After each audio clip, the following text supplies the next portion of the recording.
Before the war, the fall, and dark ages, before the plague and Renaissance, arenas were in place of modern stages, housing gladiator battles and pantomime dance. The Romans were of Greek influence, studying and altering.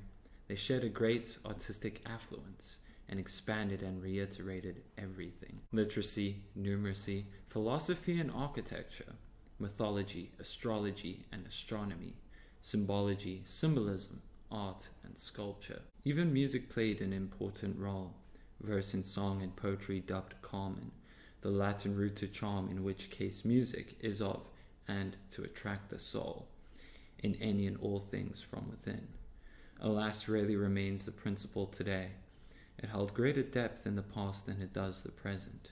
To put on a show or soothe, it served in an atmospheric way, the backing track to spectacles and arena events. The birth of hospitals in the Western world and the system of state medicine for the poor, architects of the time, creative and skilled, erected great aqueducts, bridges, roads, and more.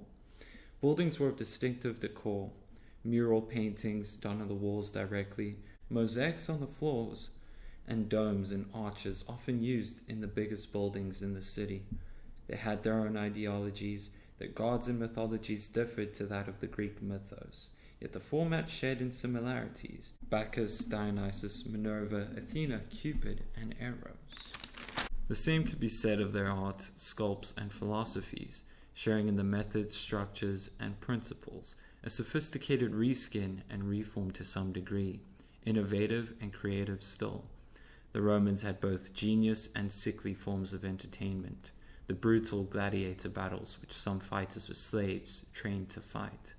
Still novel and theatric, the people manic and ecstatic adamant, a bloody showcase of strength and might, almost a refined barbarity, the ancient Roman society, still enriched in artistry, beauty, and philosophy, to rise, fall, and rise anew, perhaps Dionysus, or rather Bacchus, inspired. One thing remains indisputably true: the level of sophistication and innovation still to this day should be admired.